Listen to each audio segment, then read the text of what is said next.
اعوذ باللہ من الشیطان الرجیم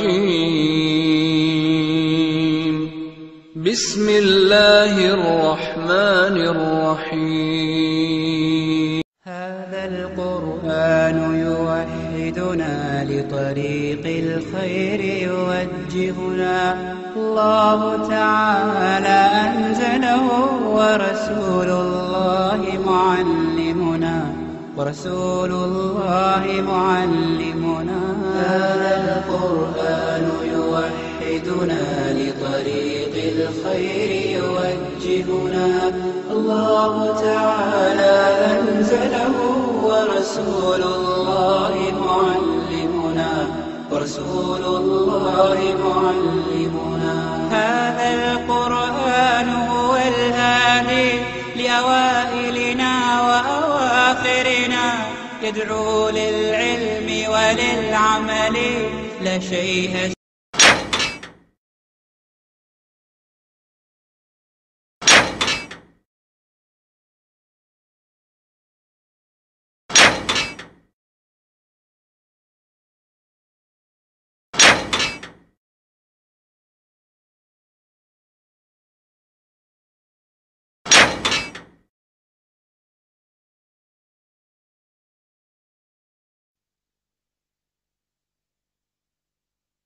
اللہ نور السماوات والأرض مثل نوره كمشكاة فيها مصباح المصباح في زجاجة الزجاجة كأنها كوكب دري يوقد من شجرة مباركة زيتونة أعوذ بالله من الشيطان الرجيم بسم الله الرحمن الرحيم الحمد لله رب العالمين الرحمن الرحيم مالك يوم الدين إياك نعبد وإياك نستعين اهدنا الصراط المستقيم صراط الذين أنعمت عليهم غير المغضوب عليهم ولا الضالين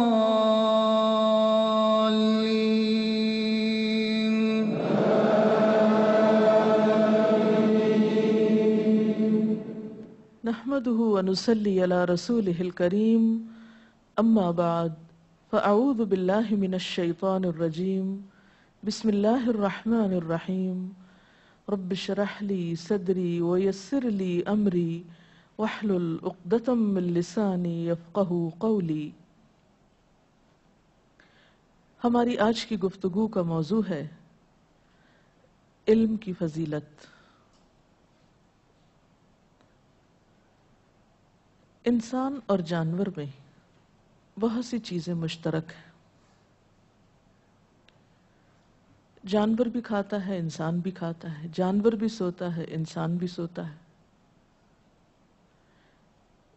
جانور بھی اپنی نسل بڑھاتا ہے، انسان بھی اپنی نسل بڑھاتا ہے، جانور بھی اپنا گھر بناتا ہے، انسان بھی اپنا گھر بناتا ہے۔ لیکن وہ کون سی چیز ہے جو انسان کو جانور سے ممتاز کرتی ہے، اشرف المخلوقات بناتی ہے؟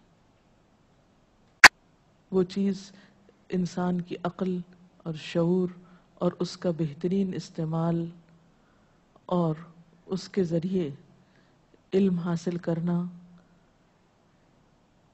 اور پھر اس علم کی روشنی میں اپنی زندگی کا لائحہ عمل طے کرنا ہے۔ وہ لوگ جو عقل و شعور سے کام نہیں لیتے، قرآن پاک میں انہیں جانوروں سے بدتر قرار دیا گیا ہے۔ لہذا ہم میں سے ہر ایک پر لازم ہے کہ جہاں تک ہمت اور استطاعت ہو مفید علم حاصل کرنے کی کوشش کرے اور زندگی کے ہر مرحلے میں اپنے علم میں اضافے کی کوشش کرتے رہیں۔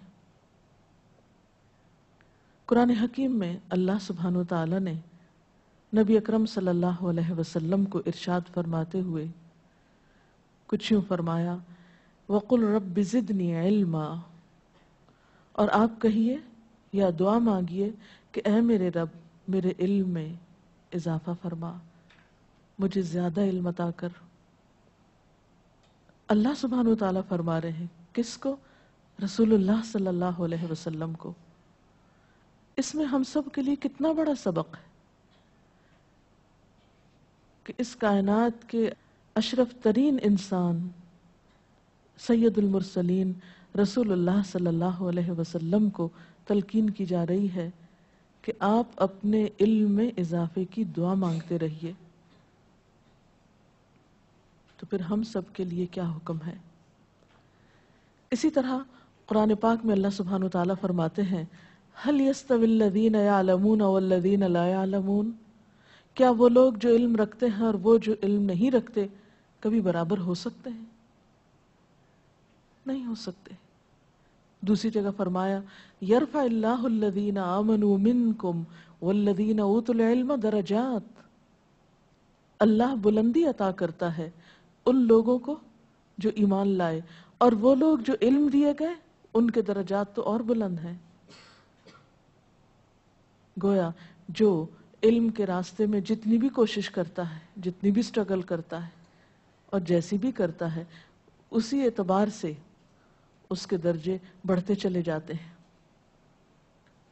قرآن پاک میں ہی ایک اور جگہ پر اہل علم کی یہ فضیلت بیان کی گئی کہ انما یخشی اللہ من عبادہ العلماء، بے شک اللہ سے ڈرتے ہیں اس کے جاننے والے بندے ہی، اہل علم ہی۔ تو گویا اللہ کی خشیت بھی انسان میں آ نہیں سکتی جب تک اس کے پاس علم نہ ہو، اور انسانوں کا عمل درست ہو نہیں سکتا جب تک کہ ان کے اندر خدا کا خوف نہ ہو۔ تو گویا انسان کی اپنی ذاتی اصلاح کے لیے، معاشرتی فلاح کے لیے، آخرت کی کامیابی کے لیے علم ایک کی حیثیت رکھتا ہے، ایک پہلی کنجی کی حیثیت رکھتا ہے۔ اگر یہ کنجی ہوگی تو دروازہ کھلے گا عمل کا، اگر دروازہ کھولنے کے لیے یا تالا کھولنے کے لیے چابی گم گئی ہے یا ہے ہی نہیں تو آپ اندر کیسے جا سکتے ہیں؟ تو دین پر عمل ممکن نہیں جب تک کہ ہم دین کے بارے میں جانتے نہیں۔ اگرچہ عام طور پر علم کی تقسیم دو طرح کی جاتی ہے، ایک دنیاوی علم اور ایک دینی علم۔ اگر دیکھا جائے تو یہ دنیا بھی تو اللہ ہی نے بنائی ہے جس نے یہ دین بھیجا ہے، اس لیے اسلام دینی علم کے ساتھ ساتھ فائدہ مند، نفع مند دنیاوی علم کی طرف بھی انسان کو متوجہ کرتا ہے۔ حضرت آدم علیہ السلام کو اس دنیا میں آنے سے پہلے فرشتوں کو جب انہیں سجدے کا حکم دیا گیا تھا تو کس بنا پر؟ کہ آپ کے پاس وہ علم تھا جو فرشتوں کے پاس نہیں تھا۔ حالانکہ فرشتے بہت عبادت گزار تھے، لیکن انسان کو فرشتوں پر فضیلت علم ہی کی بنا پر دی گئی، اور اس وقت جو علم ان کے پاس تھا وہ علم الاسماء تھا، چیزوں کے ناموں کا علم تھا۔ علم ہدایت تو دنیا میں آنے پر دیا گیا۔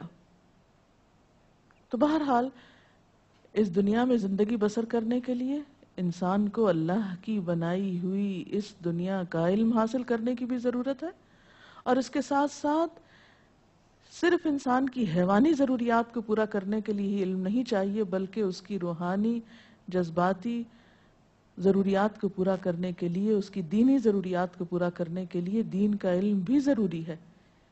اسی لیے آپ صلی اللہ علیہ وسلم نے فرمایا طلب العلم فریضۃ علی کل مسلم، علم حاصل کرنا ہر مسلمان پر فرض ہے۔ اب یہ کون سا علم ہے جو ہر ایک پر فرض ہے؟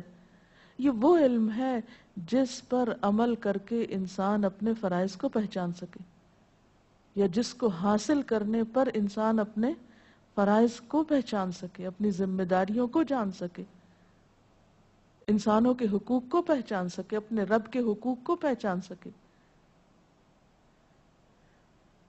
اسی لیے ہم دیکھتے ہیں کہ آپ صلی اللہ علیہ وسلم نے فرمایا من یرد اللہ بہ خیرا یفقہہ فی الدین، اللہ جس کے ساتھ بھلائی کا ارادہ کرتا ہے اس کو دین کی سمجھ عطا کرتا ہے۔ گویا دین میں سمجھ بوجھ اور دین کا علم، اور ایسا علم کہ جو ہمیں اس دنیا میں ایک اچھا انسان بننے میں مدد دے، اس کا حاصل کرنا فرض ہے، لازم ہے ہر انسان کے لیے۔ اسی طرح ایک اور حدیث میں آتا ہے، رسول اللہ صلی اللہ علیہ وسلم نے فرمایا رشک کے قابل صرف 2 آدمی ہیں، ایک وہ جس کو اللہ نے مال دیا پھر اسے حق کی راہ میں خرچ کرنے کی توفیق بھی دی، اور دوسرا وہ آدمی جس کو اللہ نے دانائی سے، علم سے نوازا، پس وہ اس کے ساتھ فیصلے کرتا ہے اور دوسروں کو بھی سکھاتا ہے۔ تو گویا علم وہ فائدہ مند ہے جس سے انسان اپنا بھلا بھی کرے اور یعنی اپنے لیے عمل کی راہیں تلاش کرے، اور اس کے ساتھ ساتھ لوگوں کے لیے بھی وہ فائدہ مند ہو جائے۔ اسی طرح ایک اور حدیث میں آتا ہے کہ علم کے راستے پہ چلنا جنت کے راستے پہ چلنا ہے۔ آپ نے فرمایا وَمَنْ سَلَكَ طَرِيقًا يَلْتَمِسُ فِيهِ عِلْمًا سَهَّلَ اللَّهُ لَهُ طَرِيقًا إِلَى الْجَنَّةِ، جو شخص علم کی تلاش کے لیے کسی راستے پہ چلا، اللہ تعالیٰ اس کے لیے جنت کا راستہ آسان فرما دیں گے۔ جنت کے راستے کے بارے میں ایک اور حدیث سے ہمیں پتہ چلتا ہے کہ وہ بہت ہی ناپسندیدہ چیزوں سے گھرا ہوا ہے۔ جب آپ صلی اللہ علیہ وسلم کو جنت کا مشاہدہ کرایا گیا تو آپ بے حد خوش ہوئے کہ یہ ہو نہیں سکتا کہ جو شخص اس جنت کے بارے میں جان لے پھر وہ یہاں تک نہ پہنچے، لیکن جب آپ کو اس کا راستہ دکھایا گیا جو کانٹوں بھرا تھا، مشقتوں بھرا تھا، تو آپ غمگین ہو گئے کہ صرف ہمت والے لوگ ہی یہاں تک پہنچیں گے۔ اور اس حدیث سے ہمیں پتہ چلتا ہے کہ جو شخص علم حاصل کرے گا اس کے لیے یہ راستہ آسان ہو جائے گا، یعنی جنت کا راستہ اس کے لیے آسان ہو جائے گا، جو اگرچہ بہت مشکلات والا راستہ ہے۔ بہت سے لوگوں کا خیال یہ ہوتا ہے کہ شاید ہم علم حاصل کریں گے، کسی چیز کو جان لیں گے تو پھر ہمیں عمل کرنا پڑے گا، پھر زندگی بڑی دشوار ہو جائے گی۔ حالانکہ علم عمل کے رستوں کو آسان کرتا ہے، عمل کے لیے انسان کو جرت دیتا ہے، عمل کے لیے انسان کو آگے بڑھاتا ہے، ہمت دلاتا ہے۔ اسی لیے ایک اور حدیث میں علم کے لیے گھر سے نکلنے والے کو مجاہد فی سبیل اللہ کا درجہ دیا گیا۔ حدیث میں آتا ہے من خرج فی طلب العلم فہو فی سبیل اللہ حتی یرجع، جو شخص علم کی جستجو میں نکلا تو جب تک وہ واپس نہیں آ جاتا وہ فی سبیل اللہ ہے، یعنی اللہ کے راستے میں ہے، یعنی بہت بڑا اجر و ثواب کا کام کر رہا ہے۔ اور مومن کی علم کے لیے طلب تو مرتے دم تک ہونی چاہیے، جیسا کہ ایک مشہور روایت میں آتا ہے کہ پنگھوڑے سے، مہد سے لحد یعنی قبر تک علم حاصل کرو، یعنی علم کے لیے کوئی وقت کی قید نہیں، عمر کی قید نہیں، بچہ ہو یا بوڑھا، جوان ہو، عورت ہو یا مرد ہو، کوئی بھی ہو، جو بھی صاحب شعور ہے اس کی ذمہ داریوں میں سے ہے کہ وہ مسلسل کوشش کے ساتھ مرتے دم تک اپنے علم میں اضافے کے لیے سرگرداں رہے، کیونکہ آپ صلی اللہ علیہ وسلم کو یہی دعا سکھائی گئی تھی، رب زدنی علما۔ کتنی مختصر لیکن کس قدر خوبصورت دعا ہے۔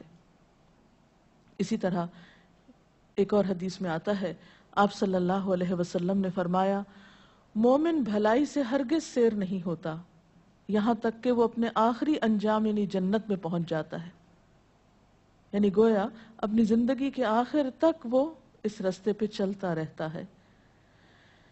ایک اور بہت خوبصورت حدیث ہے، رسول اللہ صلی اللہ علیہ وسلم نے فرمایا عابد پر عالم کی فضیلت ایسی ہی ہے جیسے میری فضیلت تمہارے ایک ادنا آدمی پر۔ کہاں اللہ کے رسول صلی اللہ علیہ وسلم کا مقام اور کہاں ہم میں سے ایک عام انسان کا مقام۔ تو اگرچہ عبادت کرنا بھی بہت عمدہ کام ہے، لیکن علم حاصل کرنا اس سے بھی بڑھ کر ہے۔ پھر آپ صلی اللہ علیہ وسلم نے فرمایا بے شک اللہ تعالی، اس کے فرشتے، آسمان و زمین کی مخلوق، حتیٰ کہ چیونٹی اپنے بل میں اور مچھلی تک پانی میں لوگوں کو بھلائی سکھلانے والوں پر رحمت کی دعائیں کرتی رہتی ہیں. ایک وہ دعا ہے جو ہم اپنے لیے خود کرتے ہیں، اور ایک یہ کہ ہم اپنے آپ کو علم میں، پڑھنے لکھنے میں مشغول کر لیں. خواہ ہم کچھ بھی کرتے ہوں، ہمارا کوئی بھی پیشہ ہو، ہمارا کوئی بھی کام کاج کاروبار ہو، لیکن کسی نہ کسی طرح اپنے آپ کو علم کے سیکھنے سکھانے سے منسلک رکھیں. تو اس علم کے سیکھنے کی برکت سے چیونٹیاں اور مچھلیاں تک دعائیں کرتی ہوں گی آپ کے لیے. اور کون شخص ہے جو دعاؤں کا محتاج نہیں، اور کون ایسا ہے جسے دعائیں نہیں چاہیے؟ اور اگر یہ مخلوق جو بے گناہ مخلوق ہے ایک طرح سے، وہ آپ کے لیے دعائیں کرے گی، تو پھر کیسے نہیں آپ رحمتوں، برکتوں اور سعادتوں کو پائیں گے. اللہ تعالیٰ سے دعا ہے کہ اللہ ہم کو بھی علم کا شوق عطا کر دے. اگر اس سلسلے میں کوئی سوال ہو آپ کے ذہن میں تو آپ کر سکتے ہیں. ہمارے معاشرے میں جو حدیث آپ نے کوٹ کی، تو اس سے زیادہ تر لوگوں کے ذہنوں میں یہ ہے کہ دنیاوی تعلیم ہی ہے، اور دینی تعلیم سے ہم لوگ بالکل ہی دور ہوتے جاتے ہیں. تو نتیجہ یہ ہو رہا ہے کہ ہمارے معاشرے میں، مسلم معاشرے میں دو طبقات سامنے آ رہے ہیں. ایک بالکل دین کی طرف جا رہا ہے اور ایک بالکل دنیا کی طرف جا رہا ہے. جو دین والا ہے اس کو دنیا کی تعلیم سے بالکل ہی کوئی غرض نہیں ہوتی، اور وہ نتیجتاً یہ ہوتا ہے کہ معاشرے میں ایک پسا ہوا طبقہ ہمارے سامنے آ رہا ہے. اور ایک وہ طبقہ ہمارے سامنے آ رہا ہے جو بالکل دنیاوی تعلیم حاصل کر رہا ہے، اور بدقسمتی سے وہ اتنا آگے جا رہا ہے کہ اپنے دین کی ضروری جو فرائض ہیں، جو ہمارا وہ ہیں، اس میں بالکل لا علم ہے. تو اس سلسلے میں ہمارے مسلم معاشرے کا، ہمارے سوسائٹی کا کیا کردار ہے کتاب و سنت کی روشنی میں، کہ پہلے جو ہمارے مسلمان حکمران تھے یا اس طرح کے تھے، کس طرح انہوں نے بیلنس کیا تھا ان دونوں کو؟ ایسا ہے کہ ہمارے دین میں دین اور دنیا کی تفریق نہیں ہے، یہ تفریق ہماری خود پیدا کردہ ہے. قرآن پاک میں آپ دیکھیے کہ تقریباً 6666 آیات میں 1000 آیات جو ہیں وہ کائنات کے بارے میں ہے. آسمانوں کی وسعتوں سے لے کر سمندر کی گہرائیوں تک ہر موضوع کے بارے میں قرآن پاک میں مختلف طرح کی معلومات ملتی ہیں. بار بار غور و فکر کرنے کے لیے کہا گیا ہے. زمین و آسمان کو انسانوں کے لیے مسخر کیا گیا ہے. تو یہ ساری تعلیم تو خود دین کی ہے کہ کائنات کو ایکسپلور کرو، آگے بڑھو، تحقیق کرو. اس لیے ہم سب پر یہ بات بہت اچھی طرح واضح ہو جانی چاہیے کہ دین اسلام ایک ایسا دین ہے جو ایک انسان کو انکریج کرتا ہے اس کائنات میں غور و فکر کے لیے، اللہ کی بنائی ہوئی تمام چیزوں میں دلچسپی لینے کی طرف. لہذا کوئی بھی شخص، خواہ وہ سائنٹسٹ ہو، خواہ وہ دنیا کے کسی بھی شعبے میں کوئی بھی علم رکھتا ہو یا اس کا کوئی بھی تخصص ہو، کوئی طبیب ہو، کوئی انجینئر ہو، کچھ بھی ہو، وہ ایک انسان ہے، وہ اللہ کا بندہ ہے. اس پر لازم ہے کہ وہ اللہ تعالیٰ کو پہچانے، اپنے فرائض کو پہچانے. لہٰذا اس کے لیے بھی ضروری ہے کہ وہ دین کی بات جانے، اور اسی طرح دین جاننے والوں کے لیے ضروری ہے کہ وہ اپنی استطاعت کے مطابق دنیاوی علوم بھی حاصل کریں تاکہ دین کو دنیا کے لیے قابل عمل بنایا جا سکے. آج ہمارا دین صرف پڑھنے پڑھانے کی حد تک رہ گیا، صرف باتوں کے لیے رہ گیا. ہم عمل سے بہت دور ہو چکے ہیں. اس کی بنیادی وجہ یہی ہے کہ دونوں طبقات میں بہت بڑا فرق واقع ہو چکا ہے.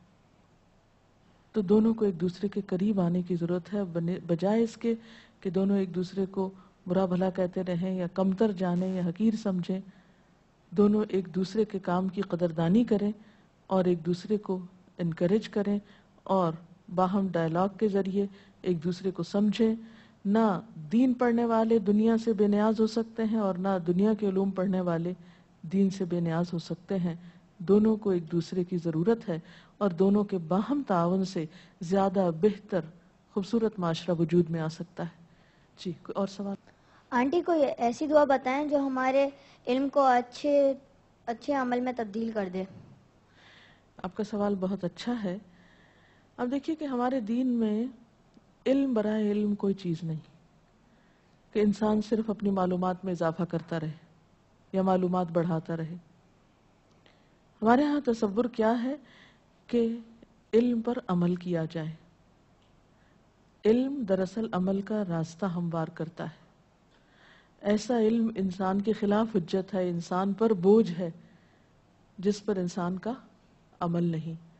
لہٰذا یہ کوشش بھی کرنی چاہیے اور دعا بھی کرنی چاہیے کہ جو کچھ ہم سیکھیں وہ فائدہ مند ہو اور پھر قبولیت والا عمل بھی ساتھ ہو. اس کے لیے ایک دعا ہے، اللہم انی اسألک علما نافعا ورزقا طیبا وعملا متقبلا.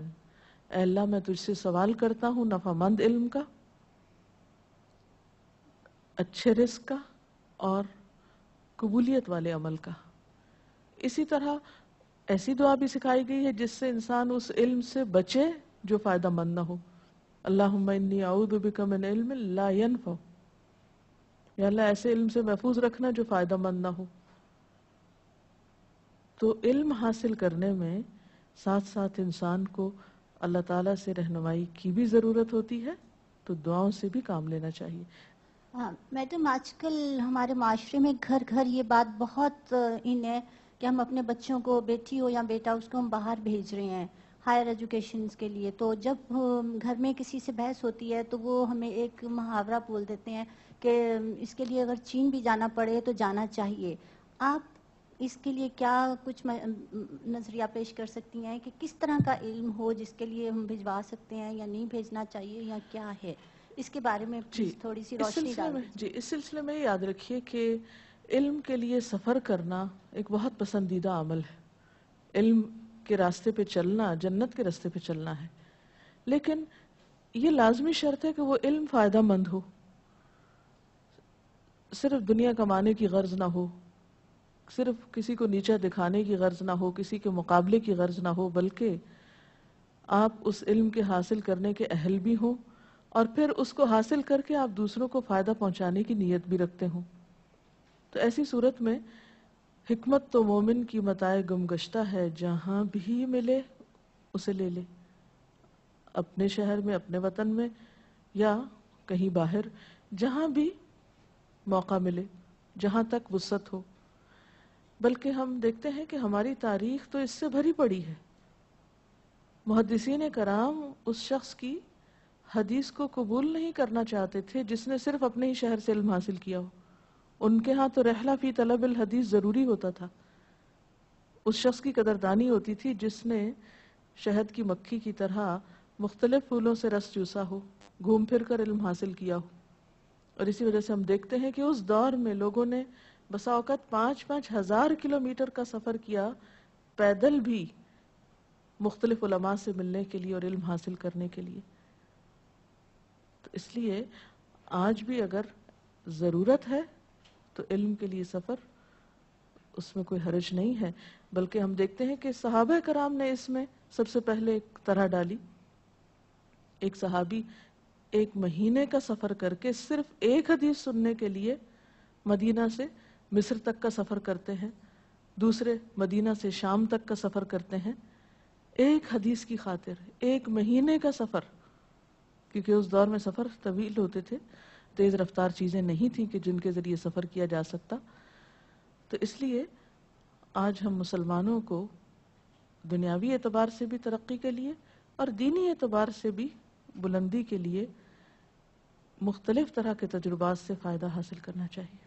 میڈم، ایک سوال ہے کہ جو لوگ ہیں آج کل کے، وہ یہ کہتے ہیں کہ دین کا علم اتنا ضروری نہیں جتنا کہ دنیا کا علم ضروری ہے.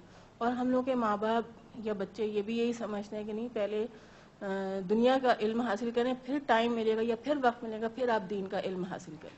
تو آج کل جو ہے ہم لوگ دین کا علم کو کیوں نہیں وہ پہلے حاصل کر سکتے؟ ماں باپ کوئی ایسا قرآن اور سنت کے حساب سے کوئی ایسا عمل ہمارے لیے کہ نہیں، دین کا علم بھی اتنا ہی ضروری ہے جتنا کہ ہمارے لیے دنیا کا علم ضروری ہے. اصل میں بات یہ ہے کہ ہم سب کے دلوں میں صرف دنیا کی محبت اتنی زیادہ ہو گئی ہے کہ اسے ہم کسی بھی طور پر قربان نہیں کرنا چاہتے. نبی صلی اللہ علیہ وسلم نے ایک پیشن گوئی کی تھی کہ ایک وقت ایسا آئے گا کہ جب میری امت پر لوگ ہر طرف سے اس طرح چڑھ دوڑیں گے جیسے بھوکے دسترخوان پہ ٹوٹ پڑتے ہیں. تو لوگوں نے پوچھا کیا اس وقت ہم تعداد میں کم ہوں گے؟ آپ نے فرمایا نہیں، تعداد میں کم نہیں ہوگے، لیکن تمہارے اندر دنیا کی محبت پیدا ہو جائے گی اور موت کا خوف. اسی وجہ سے ہم دیکھتے ہیں کہ اس دنیا کی محبت میں ہم اپنے دین، ایمان، اخلاق، ہر چیز کو بعض اوقات فراموش کر دیتے ہیں. ضرورت اس بات کی ہے کہ ہم دنیا کا علم حاصل کریں، لیکن اس کے ساتھ ساتھ دین کے علم پر بھی توجہ دیں. اور کچھ لوگ دین کے علم میں تخصص حاصل کریں، یعنی اسپیشلائز کریں اس میں، اور کچھ لوگ دنیا کے علوم میں اسپیشلائز کریں. تو انشاءاللہ اس طرح کے کمبینیشن سے ایک بہتر صالح معاشرہ وجود میں آئے گا، کیونکہ دنیاوی اور اخروی فلاح کے لیے صرف دنیاوی علوم میں مہارت کافی نہیں. تو اللہ تعالی ہمیں بہترین عمل کی توفیق عطا فرمائے. اس کے ساتھ ہی آج کے پروگرام کا وقت ختم ہوتا ہے، اجازت چاہتے ہیں. سبحانک اللہم و بحمدک نشہد ان لا الہ الا انت نستغفرک و نتوب الیک. والسلام علیکم ورحمۃ اللہ وبرکاتہ.